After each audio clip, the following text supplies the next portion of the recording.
Shalom. Selamat tahun baru. Tuhan berkati kita semua. Kita sudah masuk di tahun yang baru. Kita percaya ada pengharapan baru, ada kekuatan baru, ada sukacita yang baru di dalam hidup kita, dan ada semua yang baru dalam hidup kita. Amin. Haleluya. Hari ini kita akan belajar dari firman Tuhan, dan tema kita tahun ini adalah The Year of Kingdom Influence, pengaruh kerajaan. Jadi kita semua harus benar-benar tahu bahwa kehidupan kita harus membawa kerajaan Allah bagi orang lain, harus membawa kebenaran bagi orang lain. Kita harus jadi pengaruh bagi orang lain. Kita yang hidup di dalam Tuhan harus jadi pengaruh bagi orang lain. Itu yang harus semua anak-anak Tuhan hari ini kita lakukan di dalam kehidupan kita. Apa yang ada dalam diri kita hari-hari ini yang Tuhan berikan, kebenaran Tuhan yang Tuhan kasih dalam hidupmu, jangan engkau simpan sendiri, tapi itu harus jadi pengaruh bagi orang lain. Kamu harus jadi dampak bagi orang lain, supaya orang lain juga hidup di dalam kebenaran. Amin. Ya, di 2024 kita harus tetap bergairah di dalam Tuhan. Yang setuju katakan amin. Lihat kiri kanan, bilang ini, senyum dong, 2024 ini.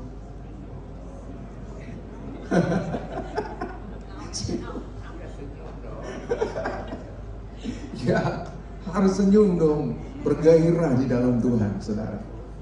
Sudah 2024 kan, Tuhan sudah pimpin kita lewati tahun 2023, kita masuk 2024, dan kita percaya tangan Tuhan yang besar, yang dahsyat itu akan menuntun kita juga, menyertai kita di 2024. Oh, berarti yang nggak mau disertai Tuhan nggak boleh, nggak bilang amin itu.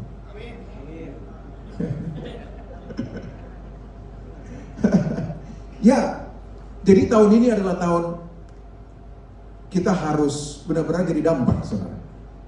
Kita harus benar-benar jadi pengaruh.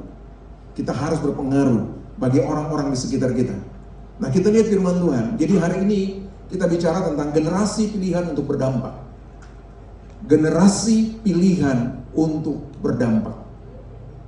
Nanti kita akan lihat dan kita akan belajar sama-sama apa itu generasi pilihan untuk berdampak. Multimedia nggak bisa ini. Ya, Matius 13 ayat 3 dibilang gini, dan ia menceritakan perumpamaan ini. Yesus menceritakan perumpamaan ini kepada mereka. Hal kerajaan sorga itu seumpama ragi yang diambil seorang perempuan dan diadukan di dalam tepung terigu 3 sukat sampai kamir seluruhnya. Perhatikan firman Tuhan ini, dia bilang ini, ada 3 hal penting yang harus saudara dan saya ingat. Yang pertama, Alkitab bilang begini, ada ragi. Yang kedua, ada seorang perempuan. Dan yang ketiga, ada apa? Ada tepung terigu. Nah, kita bicara begini, ragi itu bicara tentang sesuatu yang baik yang Tuhan taruh di dalam hidup kita. Yang setuju katakan amin? Ragi adalah sesuatu yang baik yang Tuhan taruh dalam hidup kita, atau sesuatu yang benar yang Tuhan taruh dalam hidup kita. Tapi ingat, ada perempuan di situ. Jadi butuh kita untuk membawa ragi itu taruh di tempat lain. Untuk menjadi apa? Menjadi adonan di situ. Jadi dampak di situ, mengkamirkan di situ. Dia pakai begini, ada adonan, ada tepung terigu di situ. Jadi kita butuh wadah lain. Untuk apa? Untuk memberikan kebenaran yang Tuhan berikan bagi kita, kita sampaikan juga kepada mereka, supaya mereka itu bisa terpengaruh dengan kebenaran itu. Haleluya. Jadi dengar, semua yang terbaik dari Tuhan, yang Tuhan berikan bagimu, jangan kau simpan sendiri. Tapi kamu harus menjadi berkat juga bagi orang lain.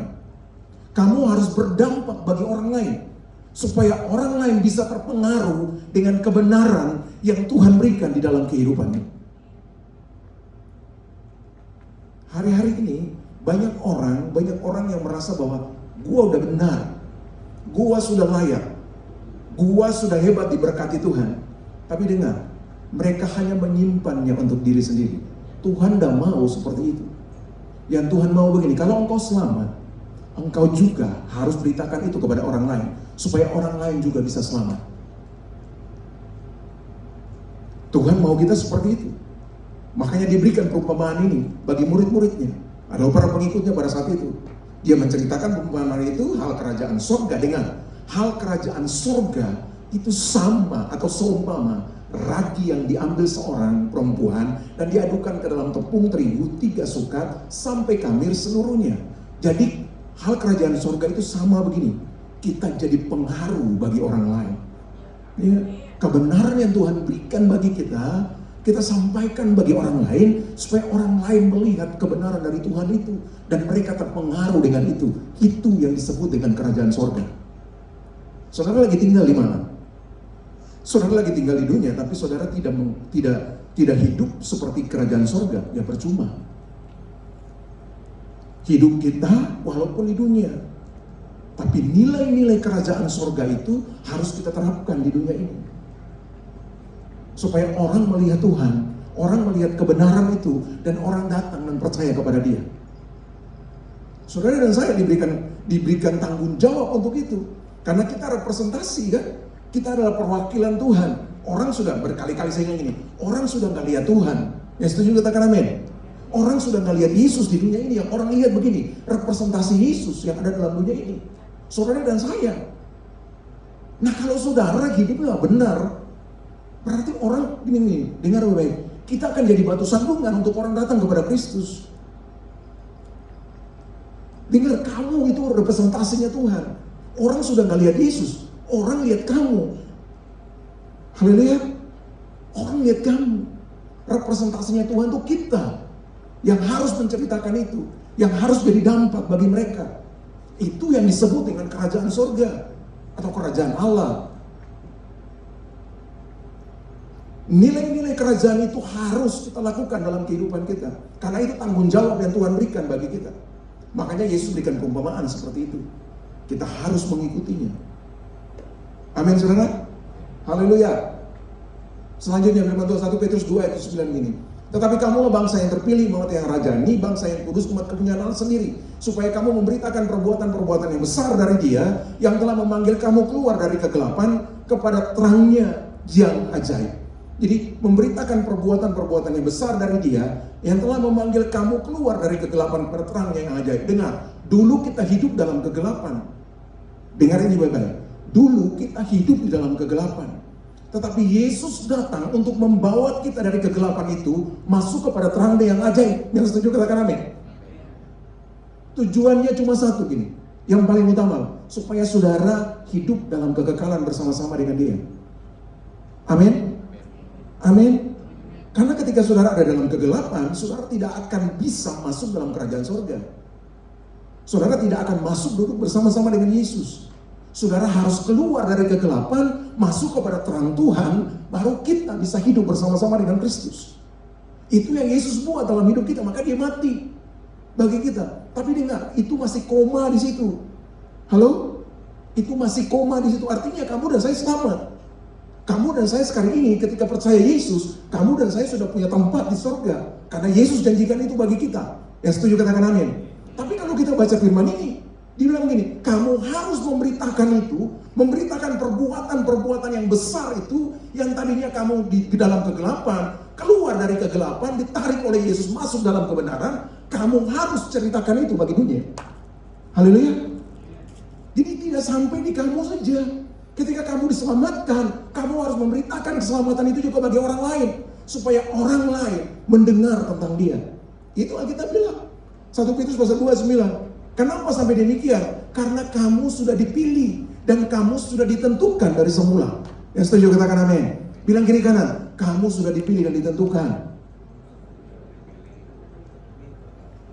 Kamu sudah dipilih dan ditentukan untuk menjadi apa? Menjadi saluran berkat bagi orang lain, menjadi dampak, menjadi pengaruh bagi orang lain.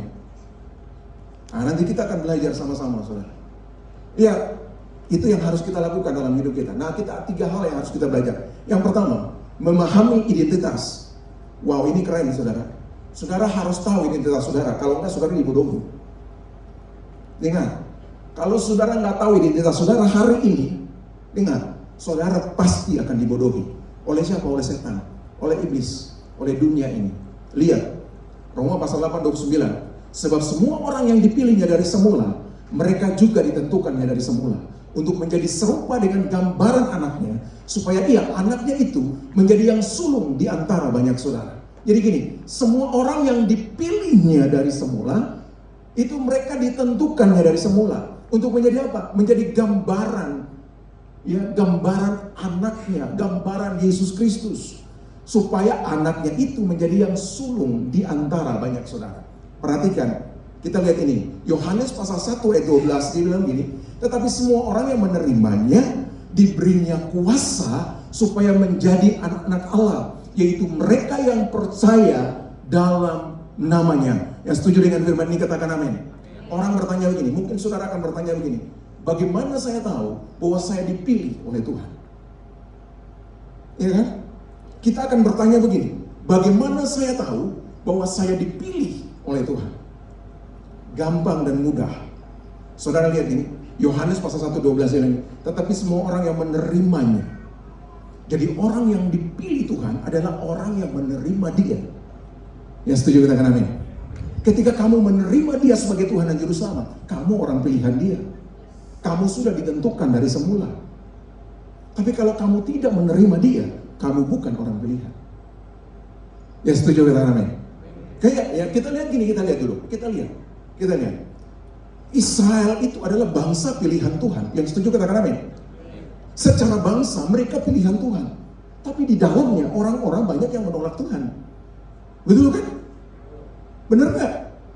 Iya. Yuk lihat, Israel itu disebutkan ini bangsa pilihan Tuhan, tetapi di dalamnya masyarakat orang-orang Israel banyak yang gak percaya juga Tuhan. Banyak yang gak percaya Tuhan. Apakah orang-orang itu? Padahal Alkitab bilang begini, tetapi semua orang yang menerimanya diberinya kuasa. Berarti ini orang-orang pilihan. Dan mudah kalau dia nggak menerima, dia tidak akan diberi kuasa oleh Tuhan. Untuk apa? Untuk menjadi anak-anaknya. Haleluya. Jadi kalau kita menerima Dia, berarti kita orang pilihan. Hari ini saudara menerima Yesus, saudara dan saya adalah orang-orang pilihan Tuhan. Saudara dan saya adalah orang-orang yang ditentukan dari semula untuk menerima bahwa kamu adalah anak-anak Allah. Yang setuju katakan amin. Dengar, kamu luar biasa, kita ini luar biasa. Dia bilang ini, tetapi semua orang yang menerimanya diberi kuasa supaya menjadi anak-anak Allah. Dengan identitas kamu hari ini adalah anak Allah. Bilang kiri kanan, identitas kamu hari ini anak Allah. Bilang kiri kanan, bilang kamu anak Allah. Alkitab jelas bilang itu. Dengar, identitas kamu hari ini anak Allah. Kalau kamu anak, dengar, semua yang Bapa miliki itu sebenarnya milik kamu. Itu harus milik kamu. Betul kan? Nah, sekarang saya tanya. Dengar, semua Bapa di dunia ini pasti akan memberi makan bagi anak-anaknya. Betul kan? Pasti akan mencari makan untuk memberi makan kepada anak-anaknya. Siapa Bapak yang di sini yang tidak kasih makan ke anaknya? Tolong angkat tangan. Maju ke depan, saya doakan. Biar bertobat sekalian. Ada enggak? Siapa Bapak yang di sini yang tidak memberi makan bagi anak-anaknya? Sekali lagi, angkat tangan. Nggak ada. Dengar, Bapak yang jahat di dunia aja bisa lakukan itu. Apalagi Bapak kita yang di sorga. Haleluya. Bapak kita yang di sorga itu luar biasa.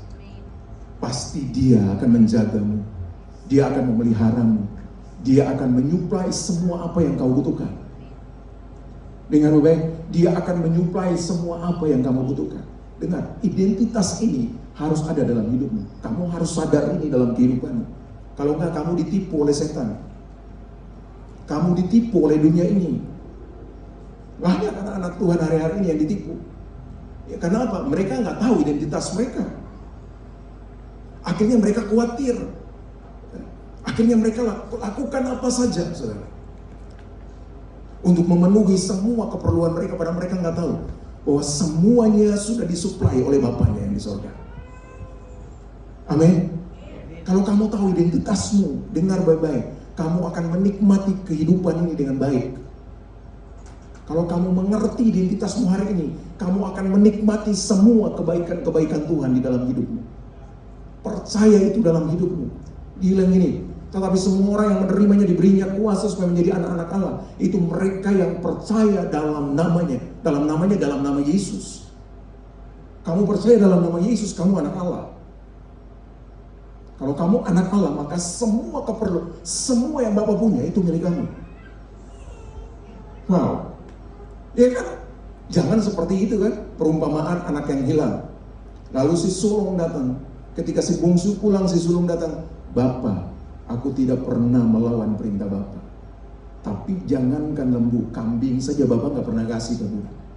Gak pernah potong ke gue." Bapa bilang apa? "Anakku, kau harus tahu bahwa semua yang aku punya adalah milikmu." Wow. Saat itulah matanya mulai terbuka. Dia mulai sadar bahwa sebenarnya dia ada di situ. Dia bekerja dengan Bapa. Sebenarnya semua yang Bapa punya itu adalah milik dia. Halo, dengar baik-baik. Kalau kamu diangkat oleh Allah untuk menjadi anaknya, maka hari ini perlindungan, penyertaan, pembelaan, berkat dia curahkan dalam hidupmu. Haleluya. Kok sedikit banget yang tepuk tangan? Yang lainnya gak mau diberkati ya? Ya kita harus sadar ini saudara. Kalau nggak sadar agak repot. Kita tidak akan bisa memahami. Nah lihat ini saudara. Dasar identitas kita sesuai dengan janji Tuhan. Baca ini baik-baik supaya saudara ngerti. Dia bilang ini, Tuhan menganggap Anda itu berharga. Jadi Anda dan saya, kita semua itu berharga di mata Tuhan. Ya setuju, katakan amin. Kita ini orang-orang berharga. Baca di Yesaya pasal 43 ayat 4, Matius 6 ayat 26. Nanti saudara baca di rumah. Saudara akan menemukan bahwa bagaimana Tuhan melihat kita. Dari kacamata dia itu sebagai orang-orang yang berharga. Kita ini mulia, kita ini mulia, kita ini berharga di mata dia. Makanya dengar, identitas kamu itu berharga. Jadi jangan buat diri kamu gak berharga. Jangan buat diri kamu ini istilahnya murahan. Haleluya. Jangan buat hidupmu itu murahan. Tapi kamu harus tahu, hidupmu itu berharga di mata Tuhan. Makanya jaga hidupmu. Amin. Jaga hidupmu, agar hidupmu itu berkenan di hadapan Tuhan. Karena engkau berharga di mata dia. Tuhan menciptakan Anda begitu menakjubkan, ajaib, dahsyat, dan indah. Mazmur 139 ayat 14. Tuhan menciptakan kita itu, wow, apa? Menakjubkan, ajaib. Ya, kelahiran kita itu, penciptaan kita itu ajaib, saudara. Kenapa begitu ajaib? Karena begini, dari debu tanah dihembuskan nafas bisa hidup. Bukankah itu sesuatu perkara yang ajaib? Dan yang lebih dari itu lagi, Allah rela mengotori tangannya yang kudus untuk menciptakan kita. Tidak ada makhluk yang sesempurna kita. Karena kita bilang gini, kita segambar dan serupa dengan Allah. Maka ajaib. Haleluya. Makanya identitas kamu hari ini kamu harus jaga. Jangan buat gak benar dalam kehidupanmu. Haleluya. Yang mencuri berhenti mencuri. Halo. Amin. Yang suka minjam duit berhenti minjam duit. Haleluya. Amin. Yang pemabuk berhenti mabuk. Yang setuju katakan amin. Ya. Yang suka maki-maki orang berhenti maki-maki orang. Yang suka fitnah-fitnah orang berhenti fitnah-fitnah orang. Karena gambar diri kamu itu sempurna seperti Allah. Identitas kamu itu sama seperti Allah. Gambar dirinya itu sempurna. Haleluya, amin. Karena kamu dibentuk dari tangan yang kudus. Tangan yang kudus itu Allah sendiri. Jadi jaga hidupmu yang benar. Ya, Tuhan berjanji menguatkan dan menyertai Anda. Jadi kalau dia sudah berjanji, maka dia akan jaga Anda. Karena janji Tuhan itu penggenapan. Kalau janji manusia itu hutang katanya. Hutang kan bisa dibayar aja kan? Benar kan? Hutang bisa dibayar, bisa enggak ya Om ya? Iya. Hutang itu bisa bayar, bisa enggak. Apalagi hutang pinjol lagi. Nah sekarang banyak tuh yang pinjol-pinjol itu. Yang pinjol-pinjol bertobat hari ini. Mudah-mudahan nggak ada di sini. Haleluya, amin. Mudah-mudahan. Saya nggak bilang nggak ada, tapi saya bilang mudah-mudahan nggak ada di sini. Kalau ada hari ini, bertobatlah kamu. Bagi Tuhan, janjinya itu pasti tergenapi. Maka kalau dia bilang ini, dia berjanji untuk menyertaimu, dia berjanji untuk memberkatimu, dia menjanji untuk membela hidupmu, maka dia akan genapi itu dalam hidupmu. Itu identitas kamu. Dia tidak pernah meninggalkan kamu. Anda adalah God, masterpiece. Tuhan menciptakan Anda untuk pekerjaan baik. Efesus pasal 2 ayat 10. Jadi kita ini adalah masterpiece-nya Tuhan. Mahakaryanya Tuhan. Wow. Dengar baik-baik, mahakaryanya Tuhan. Kamu tuh berharga, mulia banget. Mahakaryanya dia. Makanya mahakarya bagaimana dia bisa tinggalkan kamu? Nggak bakalan dia meninggalkan kamu. Dia akan ada di situ bersama-sama dengan kamu. Mau di dalam situasi apapun, jangan mempertanyakan Allah. Dengar baik. Ketika dalam situasi apapun, saudara, jangan mempertanyakan kehadirannya, karena dia tetap ada di situ. Kamu lagi sedih, kamu lagi susah, jangan pertanyakan dia, Tuhan kamu ada di mana? Enggak, dia ada di situ. Makanya ingat Pak Mazmur Daud bilang begini, sekalipun aku berjalan dalam lembah-lembah kekelaman sekalipun, aku tidak akan takut dan gentar, sebab gadamu dan tongkatmu itu yang menyertai aku. Haleluya. Gadamu dan tongkatmu itu yang menghibur aku. Ingat Mazmur bilang ini, Daud itu nggak mengalami banyak hal. Dia bilang gini, sekalipun aku berjalan dalam lembah-lembah kekelaman, lembah-lembah bahaya maut sekalipun, aku tidak akan takut dan gentar. Sebab apa? Dia tahu Tuhan tetap ada di situ. Jadi walaupun saudara dalam masalah, saudara dalam persoalan, saudara dalam kesedihan, saudara dalam sakit penyakit sekalipun, dengar baik, Tuhan ada di situ. Tuhan ada di situ. Saudara, saya belajar ini. Ketika istri saya dipanggil pulang oleh Tuhan, saya harus belajar untuk menerima keadaan, dan saya percaya Tuhan ada di situ. Karena semua yang Tuhan buat itu pasti baik adanya. Dan Tuhan tidak pernah meninggalkan saya. Walaupun dalam beberapa bulan saya agak oleng, saudara. Benar. Tapi ketika saya menemukan cinta Tuhan, saya menemukan artinya Tuhan, saya menemukan kunci bahwa, oh iya, sekalipun kamu berjalan di dalam lembah-lembah kekelaman, dalam lembah-lembah bahaya, Tuhan akan di situ. Artinya, walaupun kamu dalam masalah, kamu dalam penderitaan, Tuhan tidak pernah meninggalkanmu. Dia akan selalu ada di situ. Haleluya, amin. Berikan tepuk tangan bagi dia, saudara. Karena dia Allah yang dahsyat, dia Allah yang luar biasa. Dan ketika dia berjanji, dia akan menepati janjinya, karena itu penggenapan bagi dia. Kalau dia tidak menggenapi janjinya, dia bukan Allah. Dia harus menggenapinya, karena dia Allah. Amin, saudara. Haleluya. Nah, Yesus mengasihi Anda, bahkan ia rela mati bagi Anda ketika Anda masih berdosa.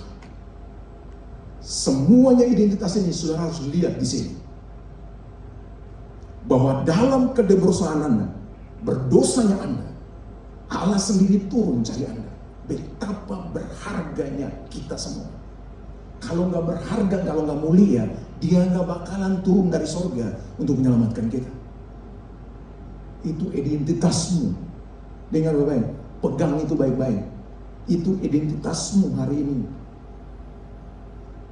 Karena kamu mulia, karena kamu berharga, makanya Allah sendiri mati bagi kamu dan saya. Kalau nggak mulia, kalau nggak berharga, Yesus nggak bakalan turun cari kita dan menyelamatkan kita. Tapi karena kita berharga dan mulia, makanya dia datang cari kita. Walaupun kita masih ada dalam lumpur dosa, dia tidak peduli. Yang penting dia mau mati supaya kita diselamatkan. Berikan tepuk tangan bagi dia. Haleluya.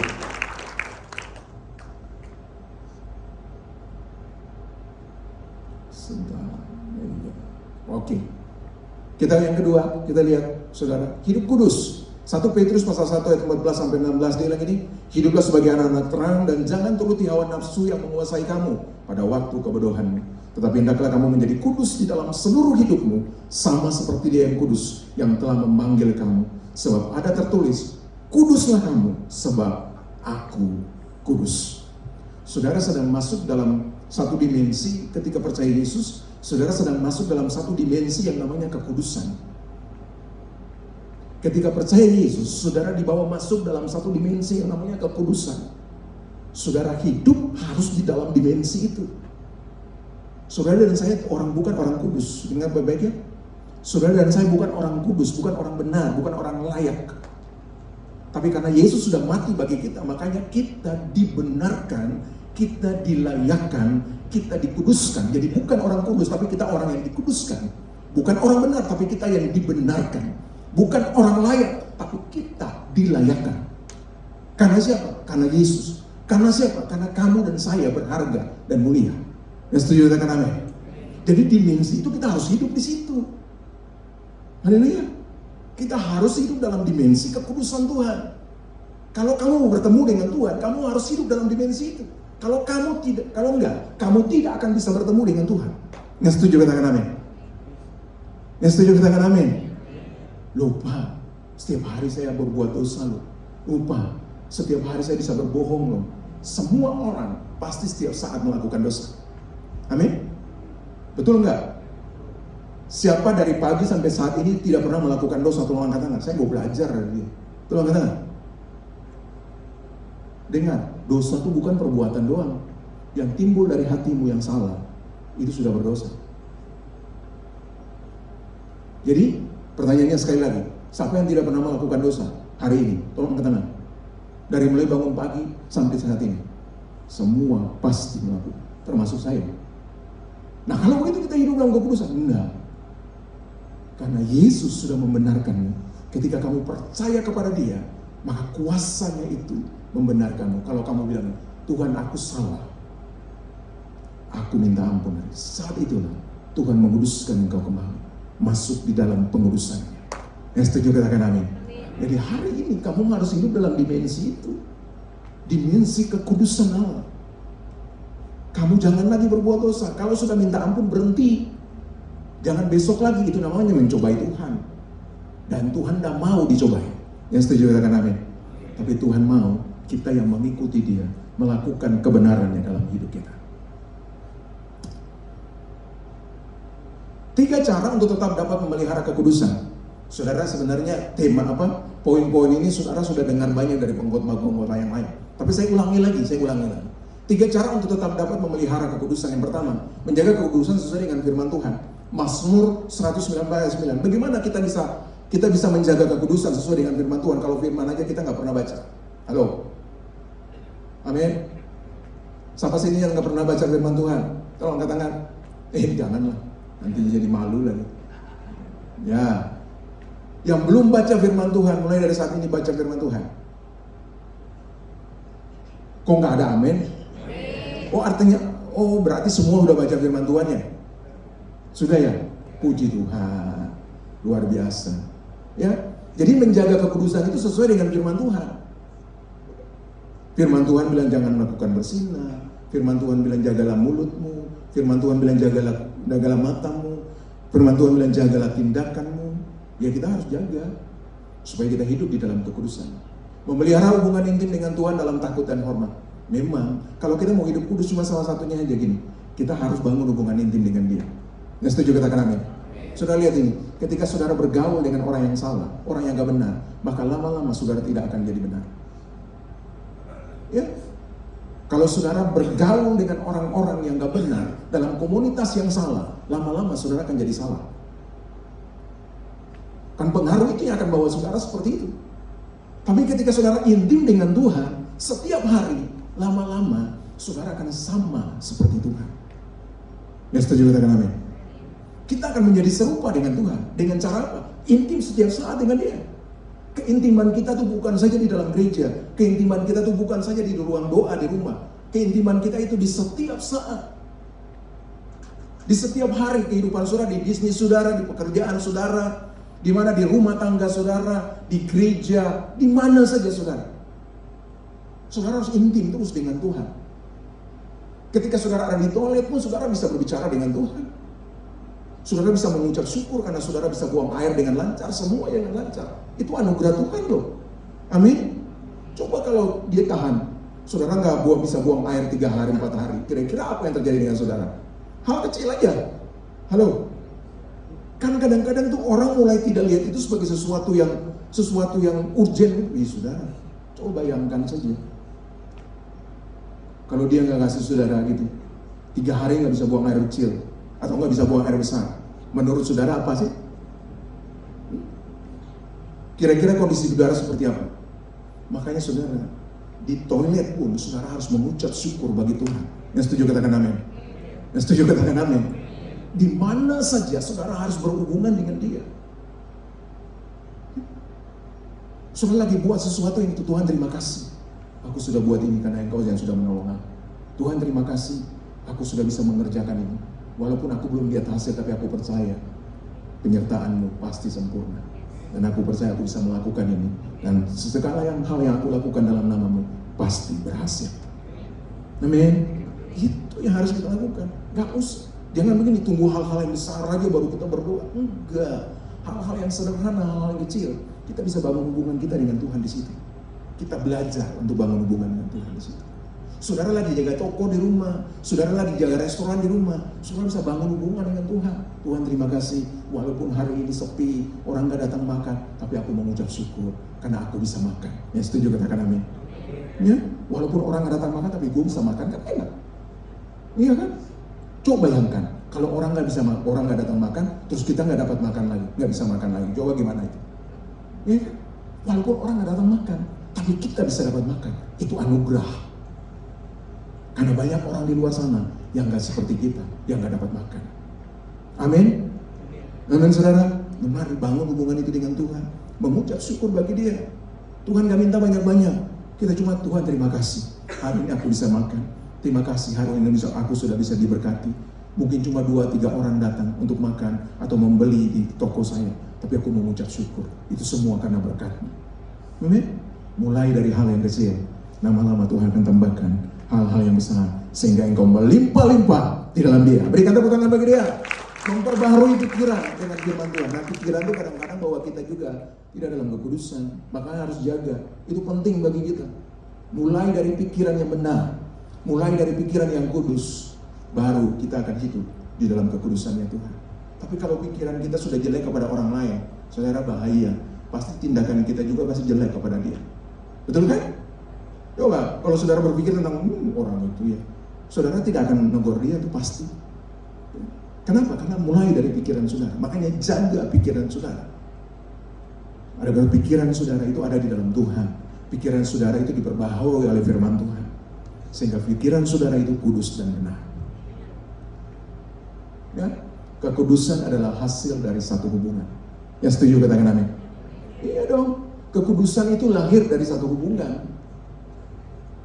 Hasil dari satu hubungan.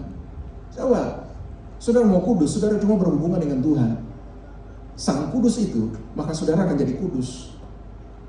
Ya. Tapi kalau saudara nggak mau benar, saudara bisa berhubungan dengan orang-orang yang nggak benar, dalam komunitas yang nggak benar.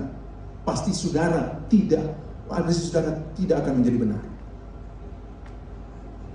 Kalau saudara mau jahat, gampang, bergaul aja dengan orang-orang yang jahat. Berhubungan aja dengan orang-orang yang jahat. Pasti saudara satu kali akan jadi jahat. Yang setuju katakan amin. Ya, makanya kekudusan itu adalah hasil dari satu hubungan. Jadi kalau saudara bangun hubungan dengan orang-orang yang benar, saudara akan jadi benar. Kalau saudara bangun hubungan dengan Yesus sebagai kekudusan, sumber kekudusan itu, saudara akan jadi kudus. Yang setuju katakan amin. Itu yang harus kita lakukan dalam hidup kita. Yang ketiga, melayani sesama. Pernah lihat? Tadi poin pertama bicara tentang identitas, yang kedua bicara tentang kekudusan. Kalau kedua hal ini sudah terjadi dalam hidup kita, dengar baik, kita harus keluar untuk melayani sesama. Amin. Kita harus keluar untuk melayani sesama.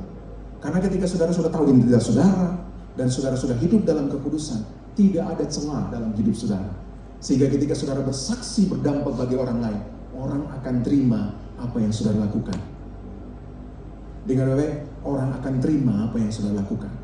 Galatia pasal 5 ayat 13, saudara-saudara, memang kamu telah dipanggil untuk merdeka. Tapi janganlah kamu mempergunakan kemerdekaan itu sebagai kesempatan untuk kehidupan dalam dosa. Melainkan layanilah seorang akan yang lain oleh kasih.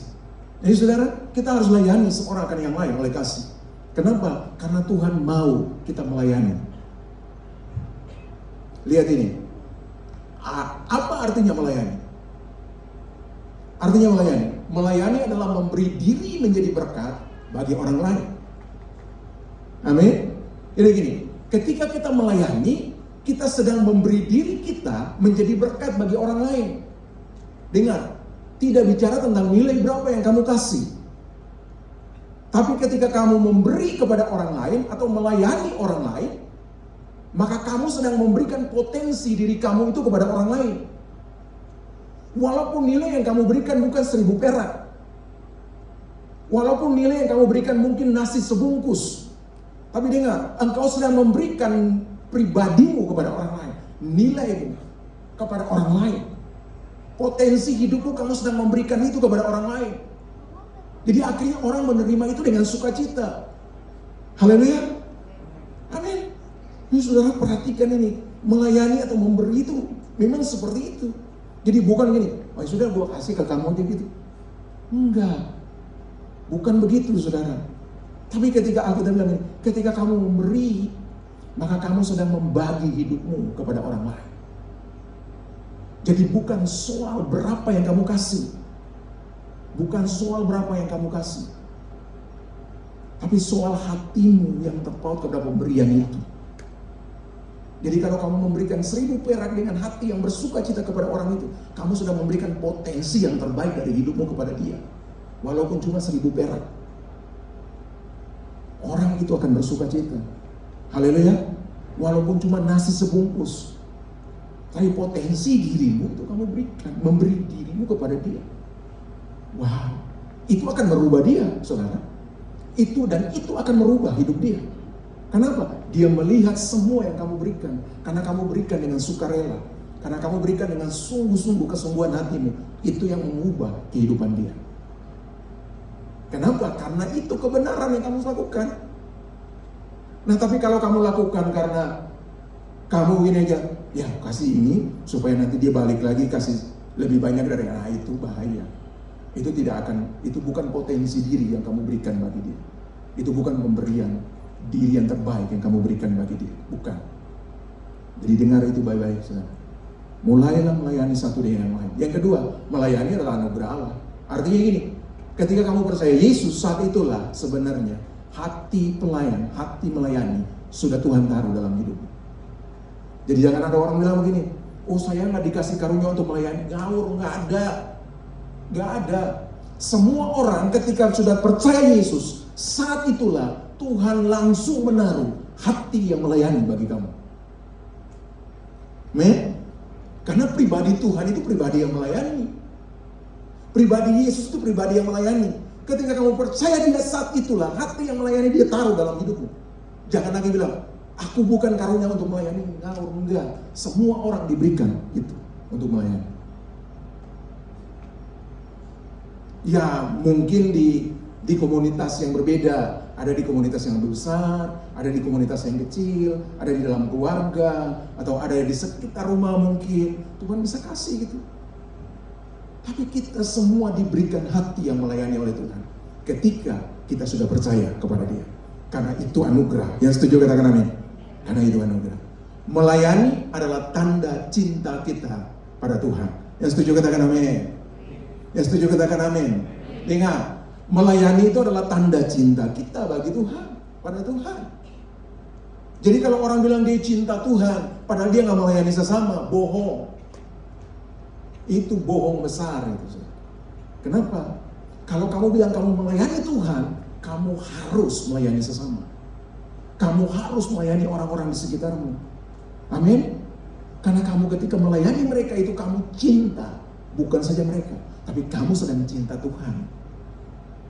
Halo, kamu sedang cinta dia. Kamu sedang, kamu sedang melayani dia.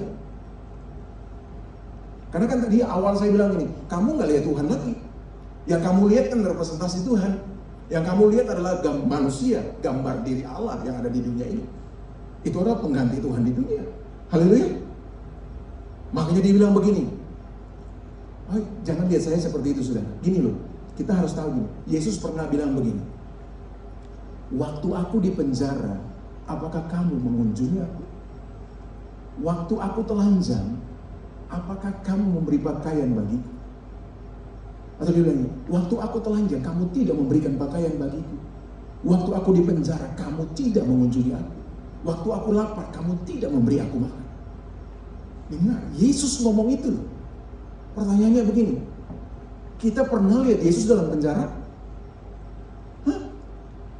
Dengar baik-baik, orang yang di dalam penjara itu orang jahat loh.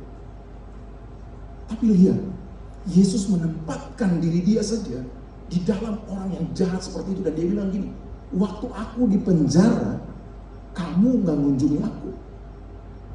Lalu statement terakhir dari Yesus, dia bilang begini, kalau engkau membuat sesuatu yang baik bagi orang ini, maka engkau sedang membuatnya bagi aku. Wah, keren banget saudara. Coba lihat gini, kalau engkau melakukan hal itu bagi sesuatu yang baik bagi orang ini, atau gini, kamu mengunjungi orang yang di penjara, kamu memberi makan bagi orang yang lapar, kamu memberi pakaian bagi orang yang telanjang, itu sama dengan kamu melakukannya bagi Yesus. Itu inti dari perkataan Yesus. Wah, jadi hari ini saudara, jangan lihat orang. Amin. Jangan lihat orang. Justru kita harus pahami begini. Mungkin saja Tuhan kasih mereka untuk kita. Untuk apa? Untuk mengajar kita, mendidik kita. Untuk kita bisa lebih dewasa. Kita bisa lebih menyalurkan kasih kita kepada mereka. Amin. Mari kita lakukan itu dalam kehidupan kita. Karena ketika kita melakukan itu, kita melayani orang lain. Itu tanda bahwa kita sedang mencintai dia. Berikan tepuk tangan bagi Tuhan Yesus. Mari maju, pemuji-pemusik ke depan.